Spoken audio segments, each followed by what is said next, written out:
Mister, আপনি এইভাবে ভাবলার মতো আমার দিকে তাকায় আছেন কেন? আমি কি 56 ইঞ্চি টেলিভিশন? কতগুলো খারাপ বলবো, আমার ছবি মনে হচ্ছে আমি একটা 56 ইঞ্চি টেলিভিশন দিকে তাকিয়ে আছি। ক্রিস্টাল ক্লিয়ার হয়ে দেখছি একজন মেয়ে আমার উপর রেগে গজ গজ গজ গজ করছে। গজ গজতে মনে করলো একটা গজ দাঁত আছে নাকি দেখতে পেলাম। আমার গজটা থাকুক আর না থাকুক, আপনি একটা ইল্লিগাল কাজ করেছেন। আপনি এটা একদম ঠিক করেন।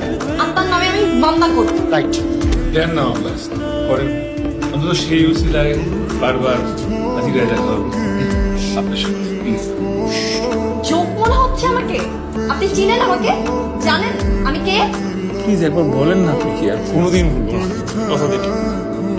আমি মুনতাহা শেখ, ম্যাচমেকার অ্যাপসের ওনার। দুইটা হৃদয়ের মেলবন্ধন করাই দিই আমরা। ওয়াও, আপনার মতো ব্রেকআপ করাই দিই না। আপনি যা করেছেন সেটার জন্য আপনাকে ডেমারেজ দিতে হবে। তাই কি ডিমান্ড করতে বলেন? আমার যা আছে সব মিলিয়ে বলেন। যেভাবেই হোক আপনি এই বিয়ের পুনরাবৃত্তি ঘটাবেন। পুনর্মিলনই ঘটিয়ে দিচ্ছি।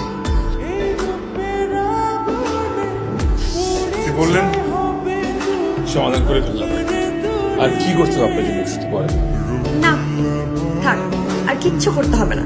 Thank you.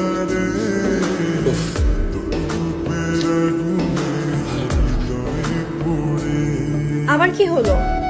না জানি হাসলে কত সুন্দর লাগে। আপনারা কি শুরু করেছেন বলুন তো? একজন উহু আহা এটা কেমন ধরনের শব্দ? হ্যাঁ, আমার পার্টনার হাস্যোজ্জ্বল সর্বদা থাকে, বুঝছেন? আপনারা কি পরিমাণ কষ্ট দেওয়ার পর সে এরকম মুখ গোমরা করে আছে, আপনাদের ফিল হয়? আপনার জন্য এত কিছু করলাম, এইবার তো একটু হাসতে পারেন। ধন্যবাদটা হাসি মুখে বেশি মানায়।